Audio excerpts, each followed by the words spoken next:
Hello, everyone. Welcome to day 21 of 28 Days of Love. We are halfway through the week. I hope your week is going well. I hope you are still doing the work and starting to see some shifts and maybe some changes. So we're going to carry on with the 7 spiritual laws of success, moving on to the 3rd law today. So again, if you want to close your eyes, take a few deep breaths and just kind of really connect at a deeper level with yourself and listen to the reading you can, or you can just follow along, eyes and ears open as well. All right, the law of karma, or cause and effect. The 3rd spiritual law of success is a law of karma, or cause and effect. Karma is both action and the consequence of that action. Everyone has heard the expression, "What you sow is what you reap." If we want to create happiness in our lives, we must learn how to sow the seeds of happiness. Therefore, the law of karma simply implies the action of conscious choice making. When we choose actions that bring happiness and success to others, the fruit of our karma is happiness and success. In every moment, we have access to an infinity of choices. Some choices are made consciously, while others are made unconsciously. Unfortunately, a lot of our choices are made unconsciously, and therefore we don't think they are choices, and yet they are. As a result of conditioning, our choices are often triggered by people and circumstances into predictable outcomes. If I were to insult you, you would most likely make the choice of being offended. If I were to pay you a compliment, you would most likely make the choice of being flattered. But think about it. If you could make the choice of not being offended by an insult, you can make the choice of not letting a compliment flatter you either. The best way to use karmic law is to step back and witness the choices you are making in every moment. When you make any choice, ask yourself 2 things. What are the consequences of this choice? And will the choice I'm making bring happiness to me and to those around me? There is always one choice that will create maximum happiness for both you and for those around you. This choice is the spontaneous right action because it's the action that nourishes you and everyone else who is influenced by that action. How do you make spontaneous right choices? By paying attention to sensations of comfort or discomfort in your body. At the moment you make a choice, ask your body, what are the consequences of this choice? If your body sends a message of comfort, that's the right choice. If you feel uneasiness in your body, even as you ask the question, then it's not the appropriate choice. For some people, the message of comfort or discomfort is in the area of the solar plexus, but for most people, it's in the area of the heart. Put your attention on your heart and ask your heart what to do. Then pay attention to how you feel. The response may be the faintest level of feeling, but it's there. You will know the answer is right because it will feel right, without any lingering doubts. The heart knows the correct answer because it taps into the field of pure potentiality and infinite organizing power, and it takes everything into account. The heart is the intuitive and holistic. It has a win-win orientation, and though the answer may not seem rational, the heart is far more accurate than anything within the realm of rational thought. You can use the law of karma to create money and the flow of all good things to you. But first, become aware of the choices that you are making in every moment. The more you become aware of your choices, the more you will make choices that are spontaneously correct. both for you and for those around you. How can you apply the law of karma and cause and effect to the choices you've already made? Most people pay their karmic debts, unconsciously, of course.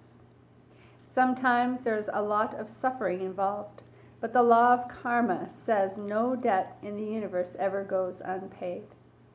If you want to transform your karma to a more desirable experience, look for the seed of opportunity within every adversity and tie that seed of opportunity to your dharma or your purpose in life.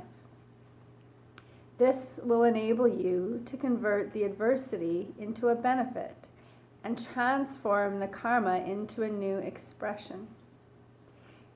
Begin by asking yourself, what message is the universe giving me? What can I learn from this experience, and how can I make it useful to my fellow human beings? For example, if you break your leg while playing sports, perhaps the message is that you need to slow down or be more attentive to your body. And if your purpose in life is to teach others, then by asking, what can I learn from this experience, and how can I make it useful to my fellow human beings, you may decide to share what you've learned by writing a book about playing sports safely. This transforms your karma into a positive experience. You can also transcend the seeds of your karma by becoming independent of it. The way to do this is to keep experiencing the self, your spirit, by going into silent meditation and coming out again. This is like washing a dirty piece of cloth in a stream of water. Each time you wash it, you take away a few stains, and it gets a little cleaner. Every action is a karmic episode because action generates memory, memory generates desire, and desire generates action again. As you become conscious of these seeds of manifestation, you become a conscious choice maker, and the actions you generate will be evolutionary. As long as karma is evolutionary, both for you and for those around you, then the fruit of karma will be happiness and success. And so there are a few recommendations here to experience the law of karma.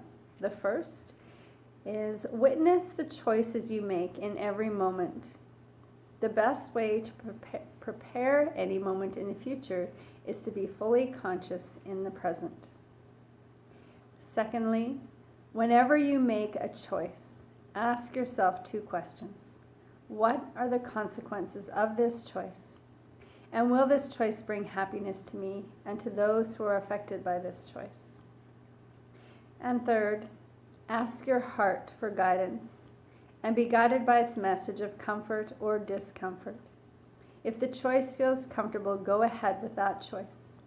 If the choice feels uncomfortable, then don't make that choice. It sounds pretty simple and clear, doesn't it? And that whole connection to the heart, we talked about that earlier in this 28 days, about not giving power to the ego and, bringing that power from up here down to here, and that whole process of bringing hand onto heart. And that is the best way to make a decision, is to really just stop and take a few deep breaths, bring your hand onto your heart, and ask yourself, okay, what is the right decision here? And trust what comes to you if your hand is on your heart, because that's the truth, right? And you'll know it because it will feel good. And if it doesn't, if there's the slightest little, something's not right, it's probably not the best choice to make. And learn to just do that and trust it. So there we go. That is the law of karma and cause and effect. So again, in your email, there will be some recommendations and suggestions for you to incorporate that into your day, and of course adding it on to everything else that we've done to keep doing the work and starting to make those shifts even bigger, opening up even more, expanding our awareness, our consciousness, and really just starting to create the life that we desire and we deserve, right? That's what this is all about. So again, short day today. Keep the emails coming. I love hearing from you guys every day.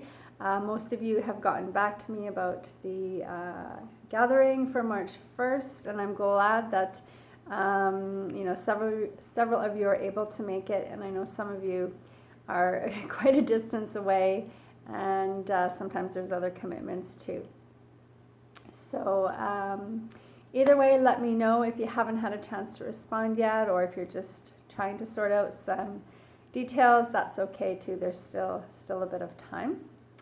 But have a fabulous day. Keep doing the work. I will see you back here tomorrow, and we will continue on with the 7 spiritual laws of success. Take care.